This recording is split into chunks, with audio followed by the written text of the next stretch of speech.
Hello guys, my name is Anna and I'm from Ukraine, and I vlog daily to keep you updated on the real life situation in my country as this awful war with Russia continues. But we will win and you can witness that watching my videos. Also, if you're new to the channel, here I try to update you on the latest news about Ukraine and internationally the things that influence this war and provide you some interesting facts about our history, culture and even our language. So do subscribe if you like Ukraine and the channel. But my today's topic is going to be a little bit weird, and at the beginning I doubted whether I should record it because it was inspired by one viral video in Ukrainian Facebook, and this is a weird video because this is actually a story of how a camel kills a Russian. Well, in general, Russians do lots of weird and absurd things all over the world and also inside Russia, and I am going to connect this story to a more important aspect that I haven't covered yet in my videos, and that is cruel attitude of Russian soldiers to Ukrainian animals. So they are not only fighting against Ukraine as a country and its culture, they are also creating ecocide. But let's begin with that camel story. I know that YouTube banned this video, but perhaps you can find it on Twitter or elsewhere because I have watched it just before recording this video. I ignored it as long as I could, but then I decided to check. And this is a video of a really aggressive camel, but it became aggressive after a Russian came and slapped it on a face. So a Russian provokes a camel, hitting it on the face. Can you say face about the camel? But very quickly the camel reacted and started tossing like that Russian, and actually the camel killed the Russian in that process. And there is a video recording of that. It all happened, it seems to me, in Omsk region in Russia on the hunting base. And there is going to be an investigation why it happened, but it is all really obvious. Of course, it's a cruel video that ends with the death of a person, but it begins with a totally unnecessary aggression of that person towards totally innocent camel. And this is an example of a very Russian behavior. They like showing off and demonstrating that if you're violent, then you're cool and you gotta be ruling. But the reality of this world is different, and the camel punished its abuser.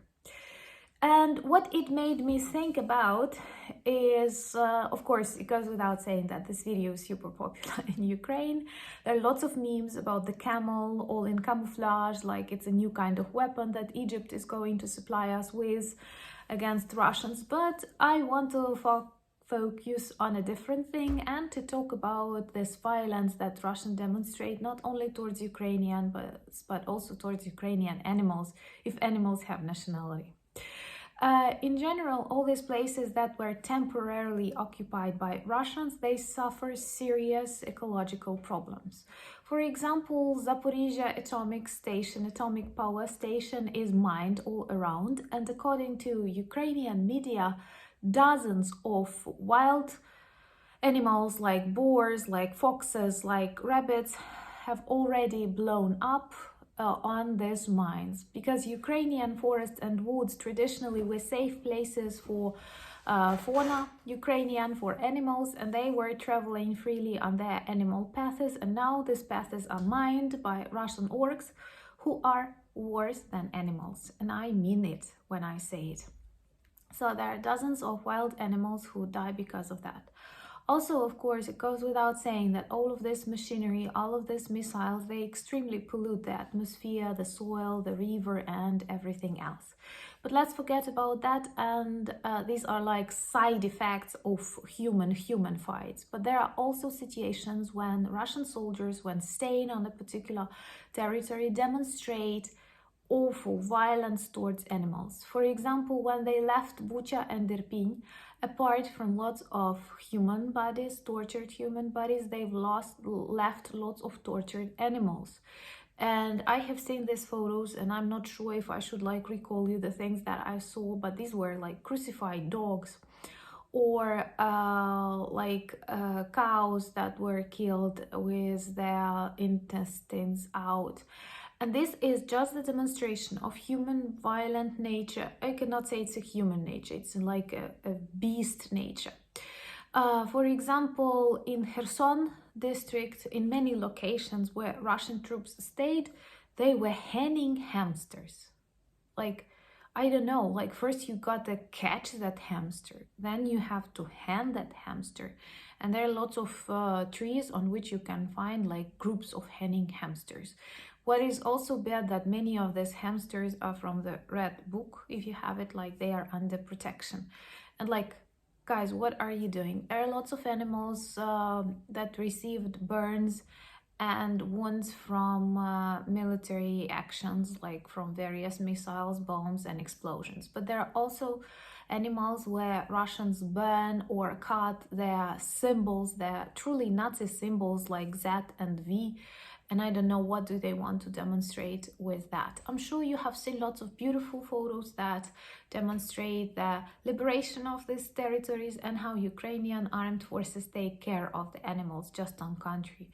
I had a separate video about Ukrainian volunteering initiatives when people were traveling to really hot war zones to rescue animals. And there are many beautiful people who continue doing that, saving cats and dogs, even from closed or bombed apartments when like even their owners had to escape really quickly, I don't know, saving their lives, saving children. That later groups of rescuers, groups of animal rescue volunteers return to that territories, feed that animals, take them away, save them, and so on. Also, Bucha, Irpin, Borodyanka are the cities that were close to Kyiv, and there were lots of animal shelters in them, which demonstrate this level of development of our society, because it gets more and more popular in Ukraine, and for post-Soviet countries it's pretty unusual to have animal shelters, to adopt animals from these animal shelters, and I think this is a very positive tendency. But Russian orcs, when they were staying on that territories, they destroyed lots of shelters, they starved these animals, they practiced shooting on these animals, which demonstrates like the barbarian attitude towards everything. For example, for different international competitions, championships, football matches, it's very often that when they hold them in Russia, they shoot and kill animals like those that are, I don't know, how do you call that, when they are not domestic and they live on the streets. So they are not gathering them for shelters, they do not attract people's attention, who can adopt them and so on, but they simply shoot these animals, and that's the way Russians solve the problems. That's exactly how they see the victory in Ukraine, like shoot everyone, and then you can live on the territory covered with corpses. That's a pretty place, right? So also, I'm really proud of lots of these initiatives, and especially at the beginning of war, there were lots of tragic cases when people were shot dead, when they were driving, or when they came to feed the animals in the shelters or zoos. For example, in Kharkiv, I have visited the zoo. It's really big and beautiful in the center, close to the universities, and we know that that district was shelled severely. And it seems to me that 3 workers of the zoo died feeding animals. So they were coming to feed animals. They knew it is dangerous, but they felt like they are responsible for these animals, and they visited them when it was possible, and 3 of them died, and I have to say heroically, while feeding these animals. And I cannot think of any, like, it seems to me there is a quote of something that says that the way the society treats its animals tells very much about this society. So it is just another fact that proves that something really wrong happened to Russian society. I don't know when exactly, but for a pretty long period of time, because hatred, violence, cruelty have become the symbols of Russia, the symbols of their understanding of strength, and that is dangerous for us. It is dangerous for animals, it is dangerous for nature, it is dangerous for people and for planet in general. So to some extent, perhaps this camel was right when it reacted and punished the Russian. And I hope that Ukrainian raccoon that is still missing and we don't know anything about it is working hard in neutralizing bad Russians and making them good Russians, and you know what does it mean in the slang. And one day this raccoon will return back to Ukraine with a huge number of Russian prisoners of war together with him. Anyway, I'm not sure if that's the kind of topic that I should have discussed, but I think that attitude to animals and how Ukrainians risk their lives to rescue animals, and how Russians staying under position simply hand hamsters and crucify dogs tell very much about these two peoples and how different they are.